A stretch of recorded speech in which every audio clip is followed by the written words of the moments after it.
Hello everyone, welcome again to my channel Rowena Explorez with a Z or Z. On today's excursion, we're visiting Van Cortlandt House Museum in the Bronx. According to their website vchm.org, Van Cortlandt House Manor or Mansion is the centerpiece of 1,000 acres urban park that encompasses what was once the Van Cortlandt family's plantation. When Frederick Van Cortlandt had his house built in 1748 to 1749, it was part of Yonkers in Westchester County. Frederick Van Cortlandt's father, Jacobs, a wealthy merchant, first purchased land in this vicinity in 1693. Over the years, the Van Cortlandts continued purchasing lots from local farmers until they amassed a large estate stretching well beyond the boundaries of modern Van Cortlandt Park. In 1701, Jacobs Van Cortlandt paid local Muncie Lenape people to secure legal ownership of the land, which the Van Cortlandts referred as their Yonkers plantation. 3 generations of the Van Cortlandt family held enslaved Africans on the property from 1698 until 1823. Some, such as Dina, worked as house servants. Others, like Piero the miller and Levelli the boatman, performed skilled labor that increased the profitability of the plantation. Enslaved Africans held by Van Cortlandt left a legacy in today's Van Cortlandt Park that is still visible. They worked on roads that are now park trails, and they dammed Tibbetts Brook to create the beautiful mill pond still enjoyed by park goers. During the Revolutionary War, the Van Cortlandt House was at times located on contested ground. At other times, it was held by British or the Patriots and was host to visiting officers such as General George Washington, who stayed in the house in 1776 and 1783. At the end of the 19th century, later generations of the Van Cortlandt family sold the house and land to City of New York. After becoming a museum in 1897, the National Society of Colonial Dams in the state of New York restored and furnished the house to depict how it might look during the period from 1749 to 1823. While the museum's collections are authentic to the time period, only a small portion of them were in fact owned by the Van Cortlandt family. Van Cortlandt House Museum is a National Historic Landmark listed on the National Register of Historical Places, and both its interior and exterior have been designated New York City landmarks. Cool. Thank you. I'll just unmute to that door. Thank you very much. I will. Thanks.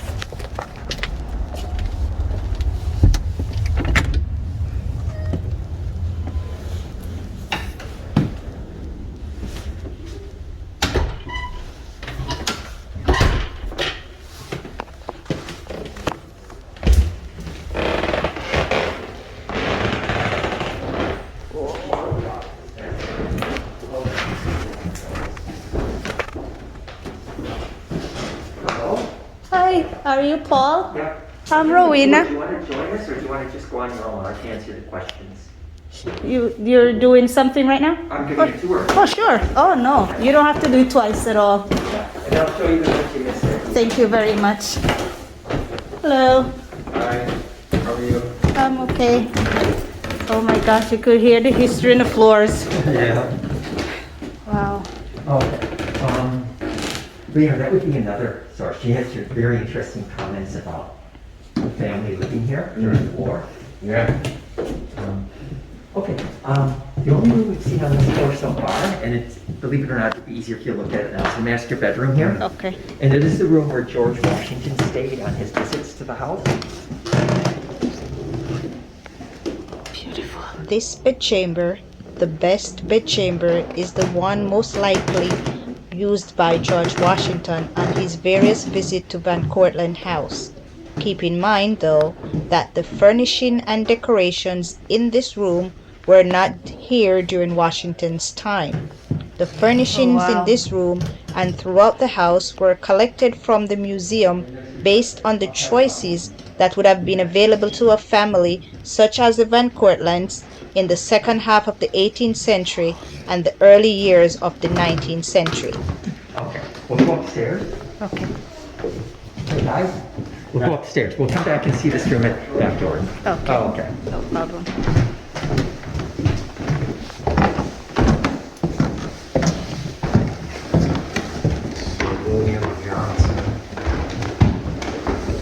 Now, these are prints from the period of very important people.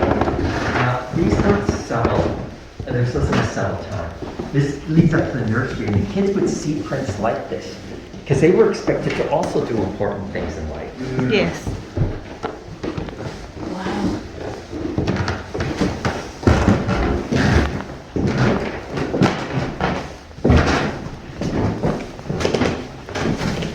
Okay, step in here. This is the nursery. What room? The birthing room? Well, the nursery, where Nursery. the kids slept. Okay. And this was always the family homes. The cousins would come here also, for the summer certainly. And they'd work on the farm, they'd have fun, they'd go swimming in the lake. Okay. They would have their lessons here. These were Dutch, they'd have lessons. If it was rainy and stormy, they'd play up here. What we don't know is if they ate here. Okay. Dutch families all ate together. Mm-hmm. But the Van Cortlandts were becoming more American, so maybe the kids ate here. There was somebody available responsible for the kids, and she was handy at night if they needed her. Okay. It was a slave. The Van Cortlandts were slave owners. If you go through the door, you'll see the slave quarters. Okay.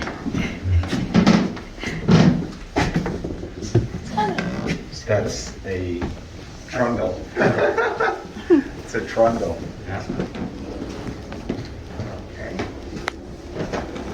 So we definitely see it's very different here. In the floors. Oh, yeah. Partly, also, this is, after slavery ended, this is just used as storage. It wasn't maintained like the rest of the house. Now, we know because the man who built the house wrote a will. He died the Are year you the able house to go built. inside here? He had 7 slaves, including a husband and wife American Indian couple, the rest were from Africa. The man who ran the grist mill was a slave. He probably lived there with his family. The other slaves we don't know much about, but based on the crops that were grown here, largely wheat, it wasn't like what you see in the movies about the cotton fields in the South. They didn't need that much attention. So they weren't farm hands. One of the slaves ran a barge business down to Manhattan. Okay, this mannequin is dressed up, not about a slave who actually lived here, but Andrew Saxton. The father of the man who built the house advertised for a runaway slave, Andrew Saxton, who was a cooper. What's a cooper? What? Yes. What's a Cooper? Yeah. Okay, a cooper is a barrel maker. Hmm. Now, he took the tools of his trade with him so he could support himself if he escaped. Why was barrels important? Storage. Well, boxes and bottles. Mm-hmm. What can a barrel do that a box can't? Roll. Hold Exactly. Oh. So you can Okay. move really Good heavy job. things in a barrel you can't in a box. Mm-hmm. Now, it's cold today, I know, but if you want, outside the fence, keep going, and you start going down, that's an old road from the 1600s. It went to their dock. The incline, you could roll a barrel up it. Mm-hmm. So they did the sunken road just to create that. Okay, well, Andrew How many Saxton. people would be in this area? We think this was given to a family, so mom, dad, and kid. And there's a smaller one over here, and that might have been the husband and wife American Indian couple. If you're interested in slavery, certainly around here. Oh, one good resource would be a biography of Sojourner Truth. She lived in the Hudson Valley. Her first language was Dutch, so her owners were like the Van Cortlandt. She, though, was a very remarkable person.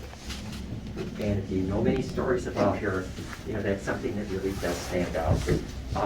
Also, the end of slavery in New York was very complicated, and to be honest, I don't understand it. But John Jay, who was our first Chief Justice of the Supreme Court, gave up that position. Now, is that an important position? Yes. Okay. The Supreme Court. Yeah. Okay. It's more than that. Who is president if the president can't serve? The president of what? Who becomes president if the president can't serve? The speaker. The vice president. Oh, the President. vice. Okay. If they can't serve, who becomes president? The Speaker of the House. Okay. If they can't do it, Then it's The Supreme Court. yeah. So Okay. he could have been the president. He okay. gave that up only to come back to New York because we still had slavery, and he wanted to make sure it ended. And he was able to get that law passed. He signed it on July 4th, 1799, and the last slaves would have been freed on July 4th, 1827. In So New is that York. why- In New York. For New York. Okay. Yeah. Is that why July 4th is like special? Well, it's also the national independence. Yeah. Yeah, and that's why he picked the date. But there were probably no slaves left by then, because people in New York would age out of slavery, and it affected Sojourner Truth. She was a runaway slave because she didn't like slavery. She wasn't going to be a slave. Right. One of her sons was being sold south because he was aging out of slavery. So her son would have been freed before she would have been freed. And she sued. And the owner who sold him south was found guilty. He had to go back and recover the kid and give him his freedom here in New York. All the time she could have been arrested. I mean, she was in a courtroom, arguing that the kid needs to be recovered. Yes. So yeah, she's a very remarkable person. Yeah. Oh yes. Oh, by the way, one thing about Andrew Saxton, he was Catholic. Okay. And Yeah. so he had a cross marked on his clothes. Okay. Were all of them Catholic? Or were they very like diverse? Like And nothing here has been altered. This is all original. Not exactly. There have been changes. For example, Yeah, That's but it. I'm saying in terms of the general location of this area Okay. and see these? That's pieces of leather. Mhm. When in 1748, the round nail hadn't invented what we call wire nail. Mhm. They were square rectangular, but they wouldn't hold. So they had to have the pieces of leather hold them in place. Mhm. That means that this was here since 1748. Okay. And on the slave door, Mhm. you also see the leather. Okay. Um, Because this leads down to, Yep. I would imagine, the Yep. They would use probably the the, staircase probably the kitchen. often. This part Okay. goes Oh, that goes all the way to the kitchen, yeah. into the kitchen. And you'll see the staircase at the bottom. Yeah. But yeah, it's sort of like a back staircase. It's hard to describe. We're used to stairs where each step is the same distance. These aren't. And so it's like you have to pay attention when you go on, Okay. or you're Okay. gonna trip. They're I mean, not even. yeah, they're not even. It's a scary thing to climb. Yes. Some of the steps we protrude gonna go further down out. No, you don't want to get there. Okay. Yeah. So it's, but yeah, it's, the family did live here. And then even after the 1880s, there were some alterations made by the museum for practical or whatever reason. Yeah. I wonder why they put the children next to the sleep. Well, the slave lady was handy if they needed help. Oh. She was responsible for them. I feel Wow. like they didn't really like map out the house how like a modern day person would. Oh, no, definitely not. But, Well, downstairs is, though, I mean, you have your formal room, you have your, But like the bedrooms. we've only seen one so far. Yeah. Well, there's well, three. two. But let's do a look at the guest room.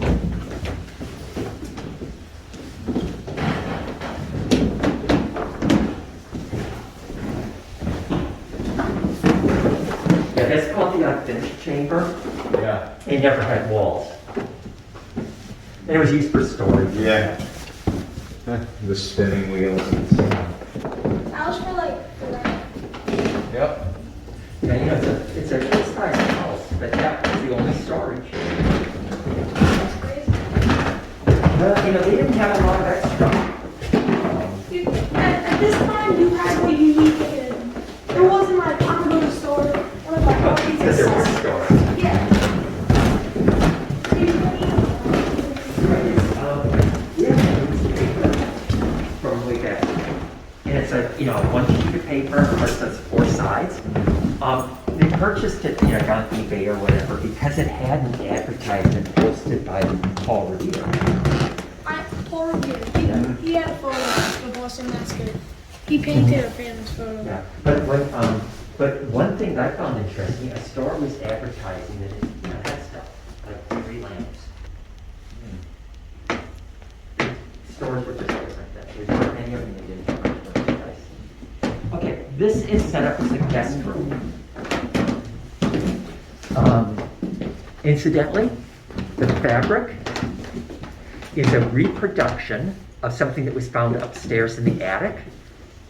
And the original was a batik. So where you see the white, they put wax. And then they dunked it in some dye. And then they took it out, they let it dry, and they put more wax on. Do you see there's different colors of blue? Mm-hmm. And that's how they would affect that. So the more you wax, the darker. Lighter. Because the wax will protect the cloth from getting the dye. Okay. So the darkest never got wax. Okay. I understand the concept. Okay, this is the guest room. And travel was very difficult then. We had really crummy roads. So if you were to visit, you'd probably stay for weeks or even more than a month at a time. And if you came to visit every year or two, you'd get to have friends in the neighborhood. And the little tableau we have here is that the guest is having tea with a neighbor lady, catching up on family gossip and stuff. And that's a, you know, very nice Chinese tea set. And again, the Van Cortlandts, you know, with those boats that went all over the world, they had a lot of this stuff. But this isn't their everyday china. That, of course, got broken 200 years ago. Right. And this is a danger when you come to houses like this with a lot of family pieces. These aren't even how the Van Cortlandts lived every day. We do have a few everyday items that somehow survived, though, and one is in this room. It's on the table on the far side of the fireplace. On the bed. It's shaped like a pear. It's made out of pewter. It's hollow, and there's a little hole on the top of that stem so the stuff on the inside can come out. Okay, I'm gonna start you. What do you think it is? Ink. Tea. It's for tea. No, that's not a good guess. Pewter. Maybe, what's pewter? It's like a metal kind Yeah, it's an alloy, lead and tin. Oh, did they use the lead to like write? Oh no. The lead made it more flexible. It's a very soft material. It's unfortunately poisonous. Well, okay, torture you a little bit more. In 1997, the 100th anniversary of the museum, the city that owns this house replaced the roof. It's slate. They took it off and the house grew because it weighs tons and tons. It was fixed, they reinstalled it, and the house resettled and destroyed this curtain wall. So in 1998, the 250th anniversary of the building of the house, they restored this room for us. We were really lucky. Okay. During that year, though, there was this kid who came on tour. At the end of the tour, he told me that he was flying home to Denmark that night. And his folks had been here on their honeymoon, and they really were impressed by that. Well, we were having a concert that day, so I put him in the garden, and he could listen to the music, and I went to tell the director. It was on loan. I had to go out and tell him he couldn't see it. Well, any day now, I'm expecting there'll be this kid who will tell me about his dad who never got to see it, and his grandparents are still talking about it. What could be that rare? So the Dutch guy, he recognized it right away. I bet you didn't. But, Watch your steps. That's yeah, fine. they had trouble with the staircases. They didn't Okay. quite line up with the Do we see in here? They step up and take a step down. This probably wasn't used by them, though, this back room. We argue about that, 'cause the girls probably shared a room. And this, maybe they used it, people came to visit, we moved into a different one or whatever, we don't know. But yeah, the suspicion is they had the front too. What's in there? Well, we don't know originally, but in 1917, they made a bathroom in there. The water's been disconnected, so now it's just used for storage. Frankly, I think they should take the pipes out and make it into a library for research. I don't know. Look at this. Talk about a bunk bed. Yeah. In 1917, when the rooms were set up to show how people lived in them, Yeah. this was a bedroom, or what they call a sleeping chamber, but we didn't have enough beds. So they set it up like this to show the school kids how people lived in a one-room house in New Amsterdam. So this represents a one-room house, bottom of Manhattan, 1630s, when Orloff first came to this country. One problem, he was indentured to the Dutch West India Company. He was a soldier. He lived in barracks. This is my favorite room in the house. But yeah. I'll tell you, everything is historically wrong about it. After 100 years, they didn't get a thing right. Now, here's the box bed. Mom and Dad would sleep up here, the kids down there. Oh. Now this, as a one-room house, is like twice the size of a house back then. But if you had something this huge, you'd be like a cabinet maker or something, since it's also your workshop. If you were a cabinet maker, guess what? You have an apprentice. Where does the apprentice sleep? In here. With the kids. Which explains why they often married one of the daughters. Oh. They've been living together for years. In this country, apprentices were usually nephews. Brothers would exchange boys to learn the extra trade. The fireplace is huge, and that wouldn't be allowed. Right. The houses were right next to each other. They couldn't have these big ones. If you go to Philadelphia, Independence Park, they've got a couple of houses they show. They don't have kitchens because they were in the city. They have warming kitchens where they, wouldn't be able to have a big fire like that that might burn down the neighbor's house. So, and the box bed wouldn't be here. It would be on the chimney wall for residual heat. So they got it all wrong. I don't care. I still like this room. St. Nicholas, and it came out like Santa Claus. We now celebrate mostly on Christmas, and that comes from an in-law of the Van Cortlandts, Clement Moore, who wrote a little poem, A Visit from St. Nicholas, where he gives the gifts on Christmas Eve. What's that thing right there?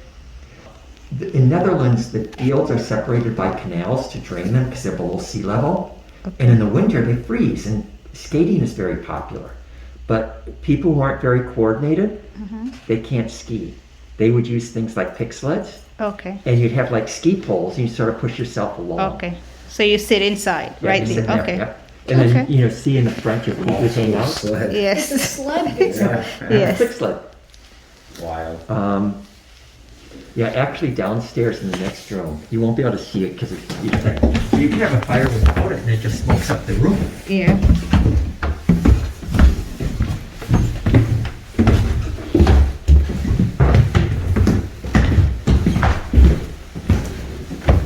Okay, before I forget the Revolutionary War, look out the window and you see a window. You see it? That stone and brick thing? Yes. That is actually a memorial to prisoners of war. It was given to the museum about 120 years ago. It's a fragment of an old prison that was used by the British during the Revolution, the Ringlander's Sugar Warehouse. It was in Lower Manhattan, and when it was torn down to have a modern building put there, they gave fragments of it to the historic sites. This dining room looks like really modern.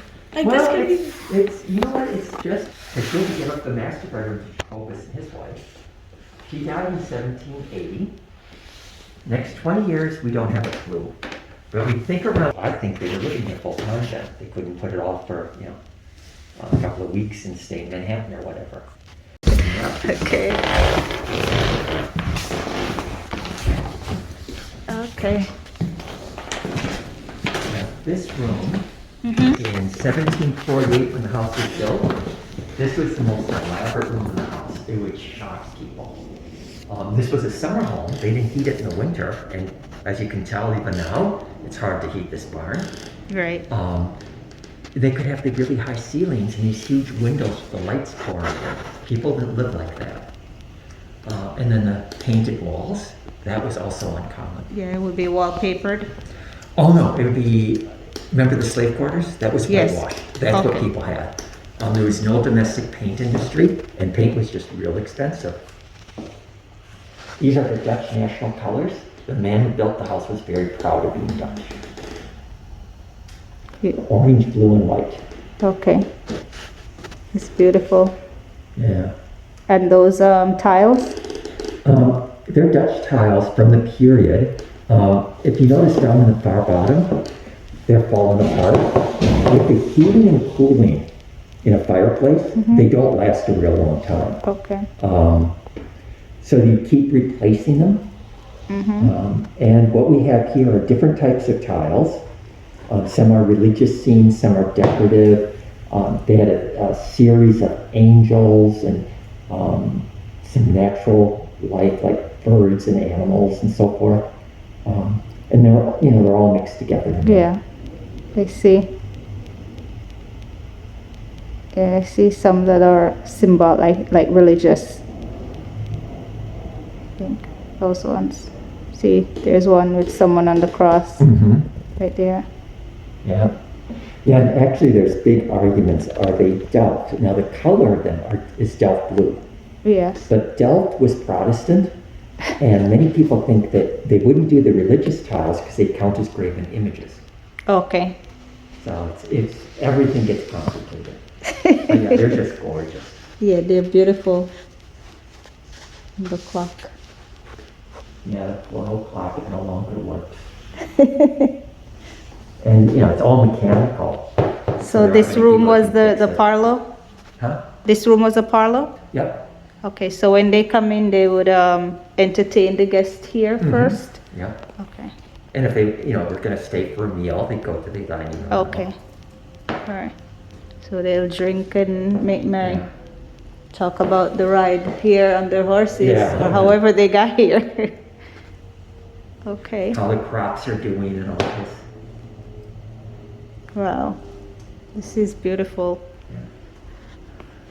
Now, in 1748, when the house was built, the man was very concerned with, being a pillar of the community and so forth, a solid family man.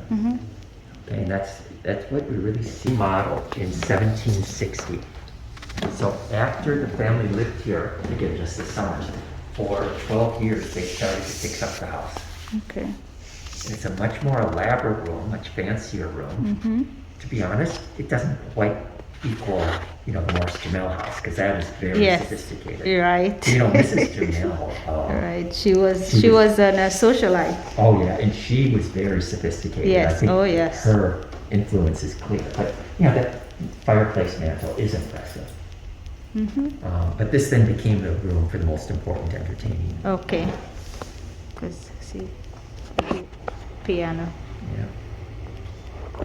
Okay. Apparently on the internet, there is a recording of someone playing one of the instruments made by the same company a year either before or after this one. And I always need to get a copy of that and then somehow be able to play it so people could hear it. It's a beautiful sound.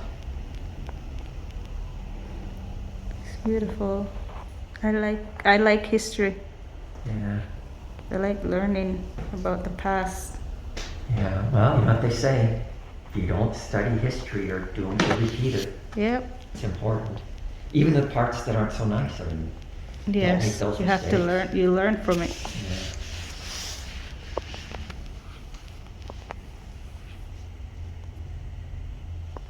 Nice. So the Make out, because it's right by the screen, is what they call a foot warmer. oh yes, yeah, flat thing right here, right? Yep. And what you do is you put some of the fire in there, And, you know, you could have it, and you'd have like a blanket around you and under the like a little blanket. steamer. Yeah, and it would keep you a little warm. Oh, wow. Yeah, keeping warm is a big problem for them. Yes. We know that here in New York. Oh, yeah.